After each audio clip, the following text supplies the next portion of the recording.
रघुनंदन राम राम। श्री राम राम भरताग्रज राम राम। श्री राम राम रणकर कस राम राम। श्री राम राम शरणं भव राम राम। माता रामो मद पिता रामचंद्र। स्वामी रामो मत्सखा रामचंद्र।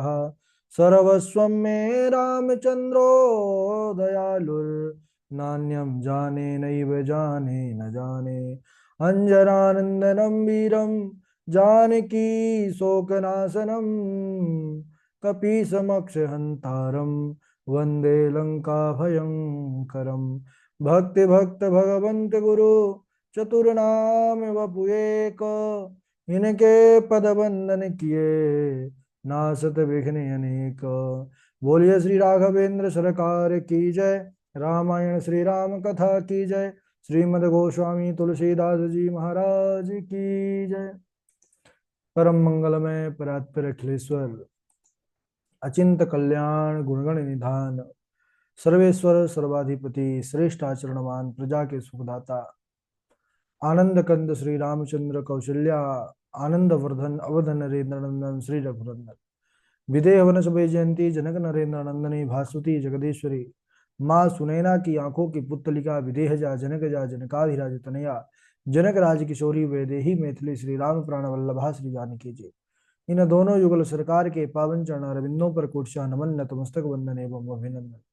तीनों मैया चारों भैयाओं के चरणों में कोटि कोटि प्रणाम। अनंत बलवंत गुणवंत श्री हनुमान जी महाराज के पावन चरणों कमलों पर कोटशा प्रणति। समस्त भूतादिक सिय राम मैं सब जग जानी। करहूं प्रणाम जोर जुग पानी। हम सबका यह परम सौभाग्य कि यह पावन श्री राम कथा चरित्र की कथा का लाभ जीवन में प्राप्त कर रहे हैं। राघवेंद्र सरकार की विशेष कृपा के बाद ही ऐसा अवसर जीवन में आता है। हम सब कल के दिवस पर चर्चा कर रहे थे, प्रसंग पर बने हुए थे। भगवान श्री राम भैया लक्ष्मण के साथ माँ सबरी के कुटिया पर पहुंच गए हैं। माता सबरी की वह इतनी बड़ी प्रतीक्षा 10,000 वर्षों तक प्रतिदिन माँ सबरी फूल बिछाती थी रास्ता कि प्रभु राम इस रास्ता से आएंगे। उनके लिए ताजे ताजे मीठे मीठे फल लेकर के आती थी कि आज मेरे राम आएंगे, उनको मैं यह प्रसाद दूंगी। लेकिन सज्जनों, एक एक दिन करके 10,000 वर्ष बीत गए। लेकिन जब वह सुकृत वह पुण्य उदय हुआ उन सबरी मैया का, तब प्रभु सामने प्रकट हो गए। सरसिज लोचन बाहु विशाला जटा मुकुट सिरउर वनमाला। यह लक्षण जो गुरु जी ने बताए थे, यह लक्षण सर्व प्रभु पर घटित हो रहे हैं। यह देख करके माता सबरी तो झूम झूम करके नाचने लगी, प्रभु के चरणों से लिपट गई, कहने लगी प्रभु आज आपने मेरा जीवन सफल कर दिया। मैं तो बिना पढ़ी लिखी हूं, नीच जात से हूं। आपकी स्तुति बड़े बड़े देवता बड़े बड़े श्लोक मंत्रों से करते हैं, मैं तो कुछ जानती नहीं हूं। स्तोतु तन न जानामि देवास किम करोमि प्रसीद में, मैं क्या करूं। प्रभु राम मुस्कुराते हुए माता सबरी से कहने लगे कि अरे मैया, मैं केवल प्रेम में ही प्रसन्न होता हूं, भक्ति में ही प्रसन्न होता हूं। केवल एक नाता प्रभु मानते हैं, वह भक्ति का नाता मानते हैं। जाति पाति कुल धर्म बड़ाई बल परिजन परिवार यह सब कुछ हो, लेकिन भक्ति ना हो तो वह भगवान का प्रिय नहीं होता है। कहते हैं बाबा जी लिखते हैं कि भगति हीन नर सोहई कैसे। बिनु जलवारिद देखिए जैसे। जिस प्रकार बादल जल से रहित हो तो उसकी शोभा नहीं होती, ऐसे ही जो मनुष्य सब गुणों से संपन्न है लेकिन भक्ति से रहित है तो उसकी शोभा नहीं है। जैसे शरीरम स्वरूपम ततो वा कलत्रम यशश्चारु चित्रम धनम मेरु तुल्यम मनश्चै न लग्ने श्री गुरु रंग में श्री राम रंग में ततः किम ततः किम ततः किम ततः किम। सब कुछ है लेकिन प्रभु राघव के चरणों में प्रीति प्रेम नहीं है तो सब कुछ व्यर्थ है, व्यर्थ है। और प्रभु राघव ने मैया सबरी के समक्ष नवोधा भक्ति का अनुपम वर्णन किया है। माता से कहते हैं कि हे मैया, मैं तुमसे नवधा भक्ति कहता हूँ, सावधान होकर के सुनो। अरे नवधा भक्ति कहो तो ही पाही, सावधान सुनो धरु मन माही। प्रथम भगति संतन कर संगा, दूसरी रति मम कथा प्रसंगा।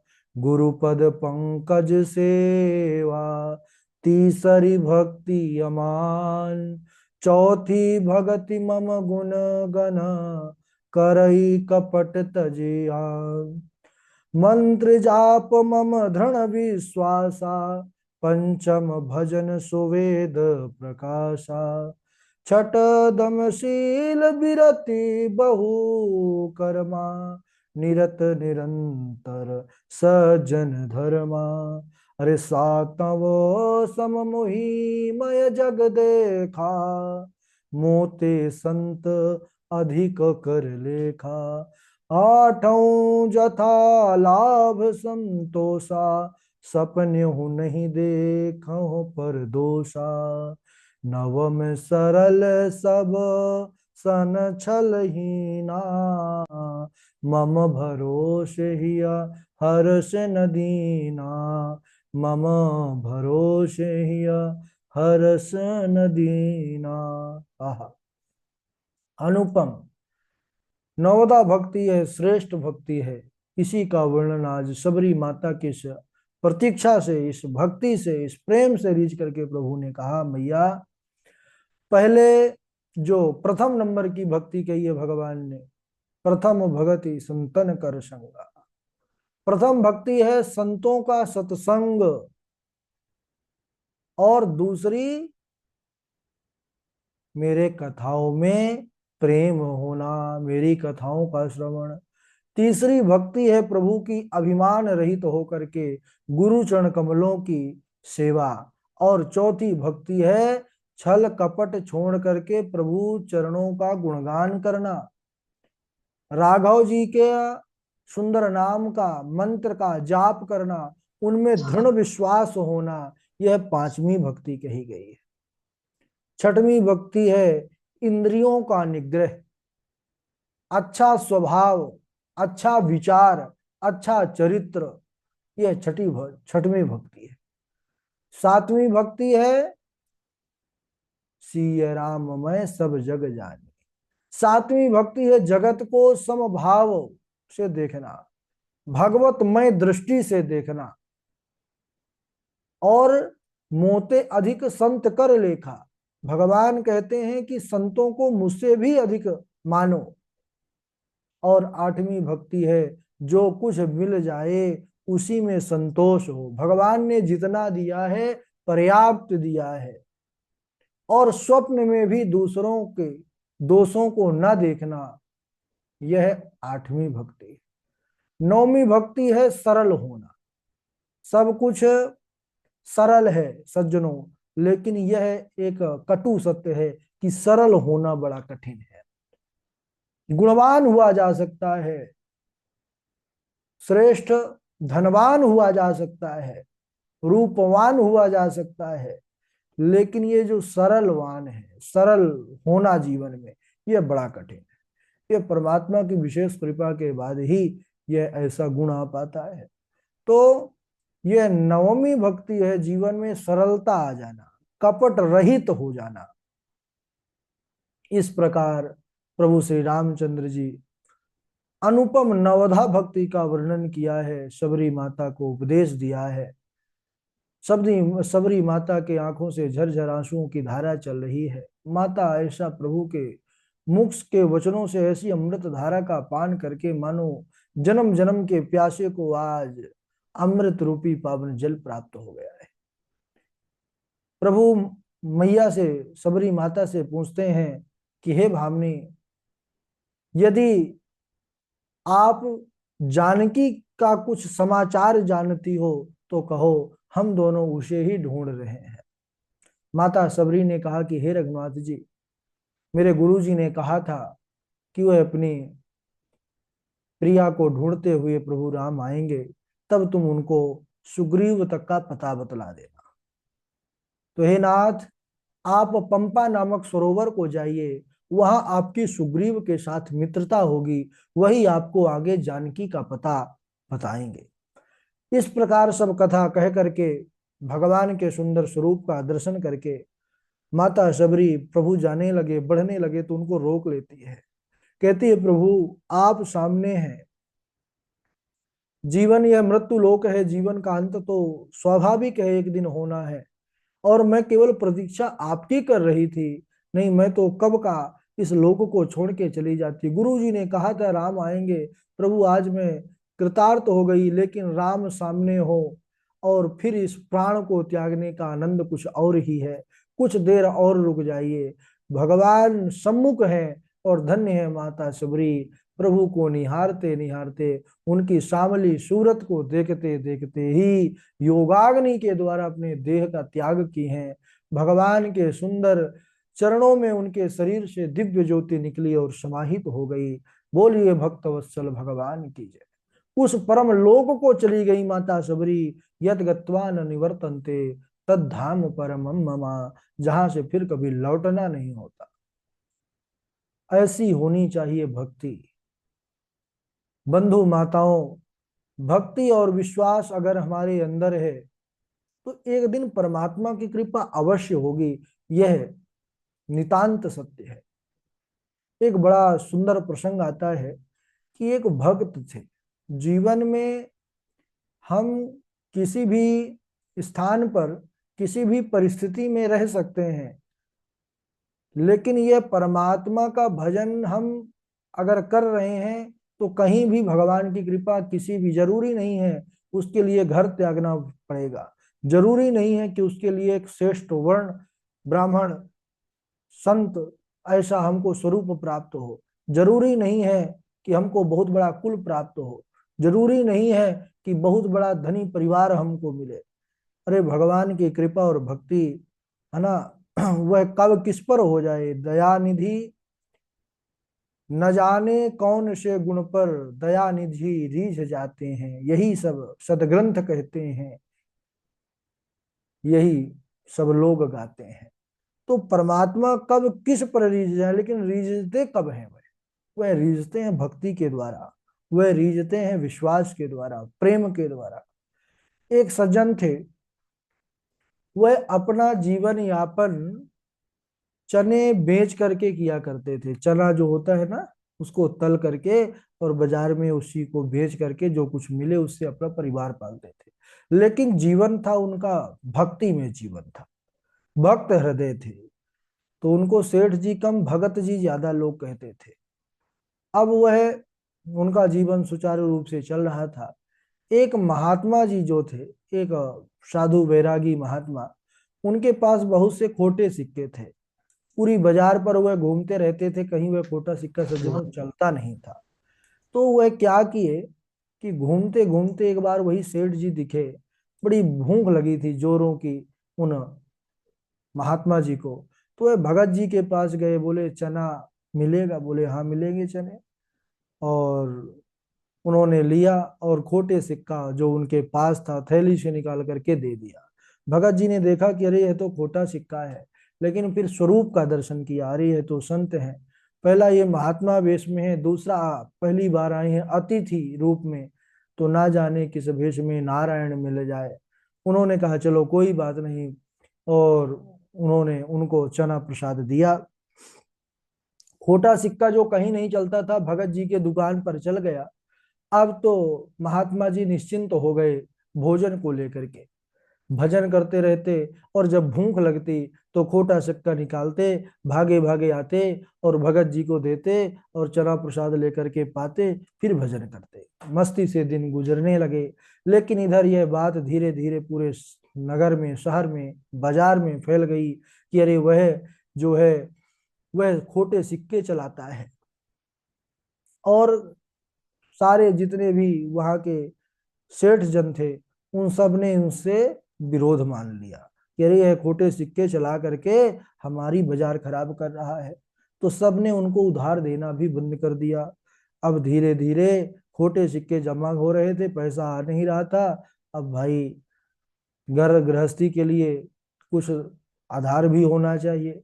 एक दिन ऐसा आया सज्जनों कि उनके घर में कुछ बचा भी नहीं, चने के एक दाना नहीं बचा। उनकी पत्नी को देखा, कहने लगी अरे भगवान, अगर चने तैयार हो गए हो तो दो, मैं बाजार को जाऊं। उन्होंने कहा कहाँ से तैयार हो जाए स्वामी जी, कुछ नहीं है, ना तो तेल है, ना ही मिर्च है, ना मसाला, तो कैसे तैयार करूं, ना ही चना है, कोई उधार भी नहीं देता, मैं गई थी लौट करके चली आई। तब सेठ जी, वह भगत जी कहने लगे कोई बात नहीं, अगर कुछ नहीं है तो उदास मत हो, तुलसी दल लाओ, वही भगवान को भोग लगाओ, वही हम पाएंगे।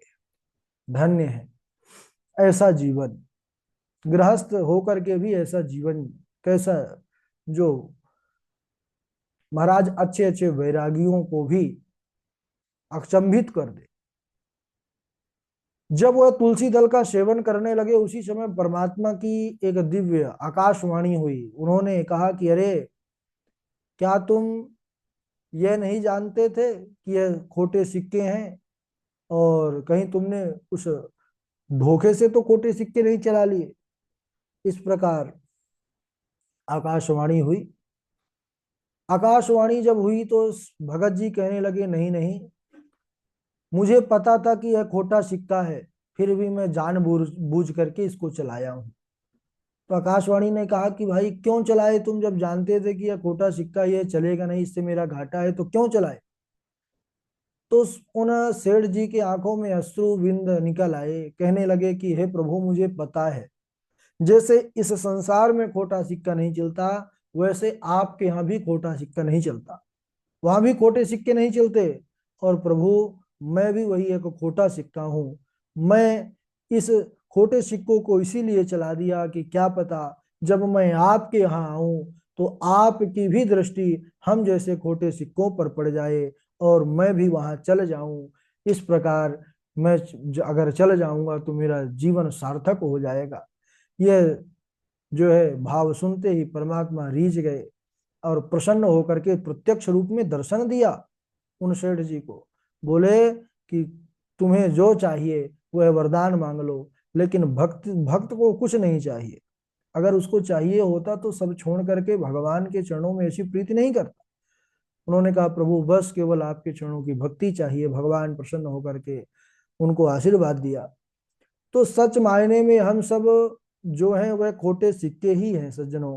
लेकिन जब ठाकुर जी की कृपा हो जाती है हम पर, वह पूर्ण रूप से कृपा कर देते हैं, तो हम भी खरे हो जाते हैं। अच्छा, जब खरे हो जाते हैं खोटे से, तभी परमात्मा स्वीकार करते हैं, यह भी सत्य है। और बाबा जी भी यही संदर्भ में उमा से, भवानी से कह रहे हैं कि हे देवी उमा, कहूँ मैं अनुभव अपना, सत्य हरि भजन जगत सब सपना। हे देवी, जीव जगत को ही सत्य मान करके जगत में एकदम खोया रहता है, रचा बसा रहता है। वह चाहता है कि जगत में जितनी सुख सामग्री है वह मुझे मिल जाए तो मैं सुखी हो जाऊं। वह अपनी समस्त उपलब्धियों को प्राप्त करने के बाद भी बेचैन रहता है। क्यों? क्योंकि संसार में वह सुख ढूंढ रहा है और संसार में सुख है नहीं। दुखालयम अशाश्वतम, धन ऐश्वर्य पद प्रतिष्ठा चाह करके भी इन सांसारिक सामग्रियों से पूर्ण सुखी हो जाएगा, ऐसा वह मानता है। लेकिन ऐसा कभी होता नहीं। वास्तविक सुख की प्राप्ति सांसारिक साधनों से हो ही नहीं सकती। वास्तविक सुख तो केवल जो सुख है श्री राम भजन में, वो सुख नाही अमीरी में, लगा मन राम की फकीरी में। तो राम जी के भजन के अलावा कहीं पर कोई सुख नहीं है। जब कभी थोड़ा सुख का आभास मिला तो वह भी बिल्कुल क्षणिक होता है। तो यह संसार क्या है? दुखों का घर है, सुख नहीं है। सुखों का घर जो है उससे सुख मिलेगा, दुखों के घर से दुख मिलेगा। और सुख के घर कौन है? सुख धाम राम। सुख धाम केवल राम है, जो सुखों के घर हैं। राम की शरण में जाने से केवल और केवल सुख ही मिलता है। कहते हैं कि यह संसार परिवर्तनशील है, नश्वर है, क्षणिक है, और किसी का कभी हुआ नहीं है ना होगा। बस मोह माया या जो है ये इतनी प्रबल है, यह माया रूपी अंधकार इतना इसका महाराज वर्चस्व है कि वह अंधकार अपने आगोश में जीवों को ले लेता है। मोह अंधकार में सब खो जाते हैं और केवल दुखों को, कष्टों को भोगते रहते हैं। ये संसार आज तक किसी का नहीं हुआ और ना भविष्य में होगा। जितनी भी इसमें वस्तुएं हैं सुखी होने के लिए, या तो हमें रहते हुए वह छोड़ देती हैं वस्तुएं, या फिर वह वस्तुएं रही जाती हैं, हम ही उसको छोड़ करके चले जाते हैं। इस प्रकार इसका संयोग हमेशा कभी नहीं रह सकता। लेकिन वह परम सुख है जिसका संयोग हम सदैव रख सकते हैं, वह है भगवान का नाम, जो यहां भी और वहां भी।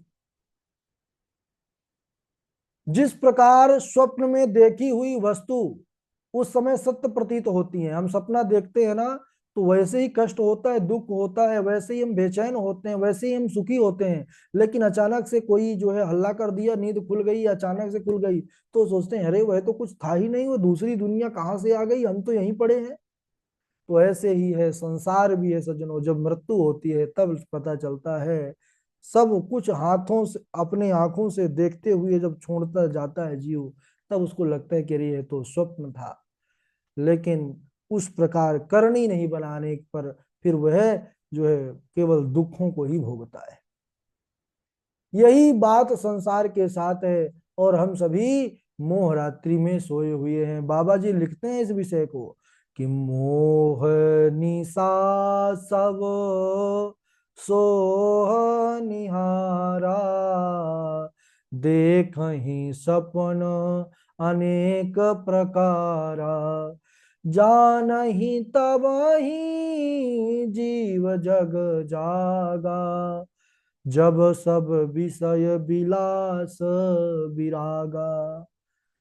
कहते हैं जब वैराग होता है तभी जीव अपने आप को जान पाता है। वस्तुतः माया में फंसा जीव केवल इस संसार को ही सत्य मानता है। भास सत्य इव मोह सहाया।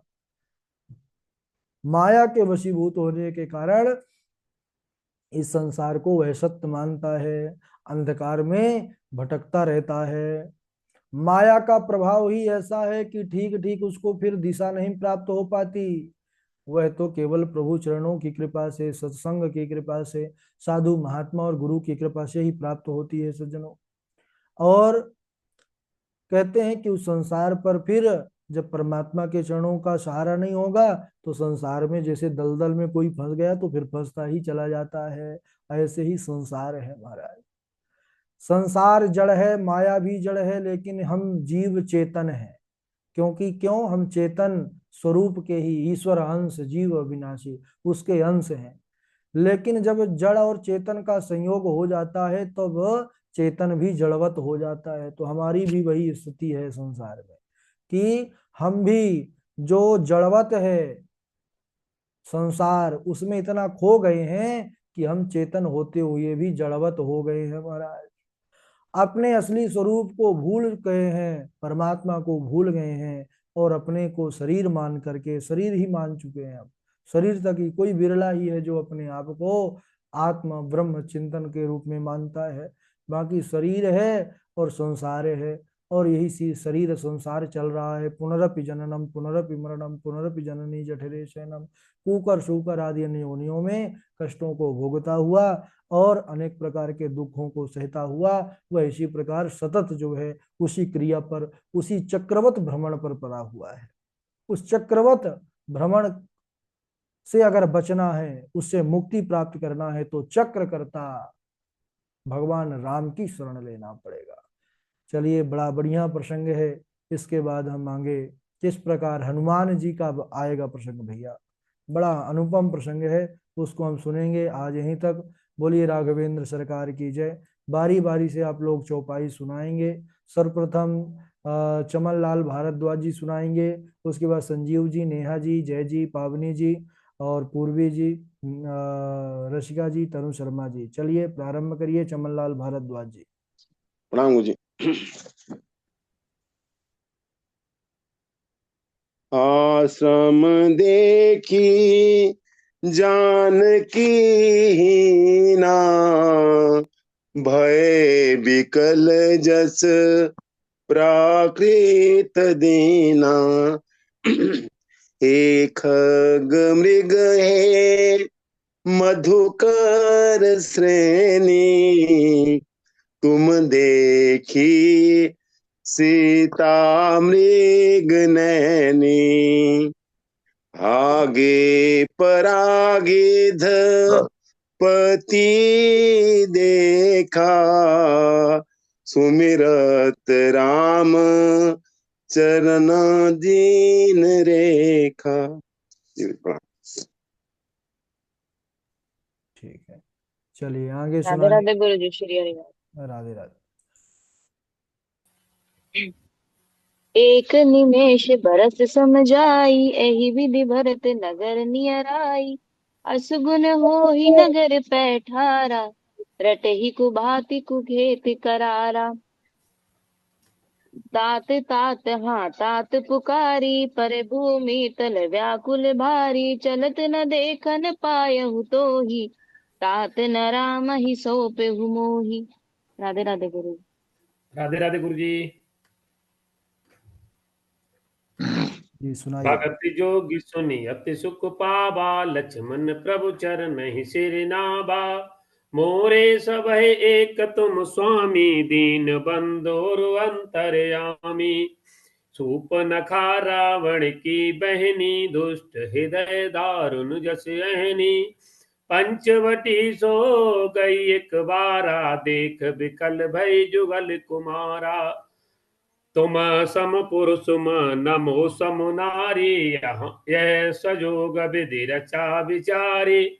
सीत चितो कही प्रभु बाता, कहो कुमार मोर रघुभ्राता। राधे राधे गुरु जी। राधे राधे। राधे राधे गुरु जी।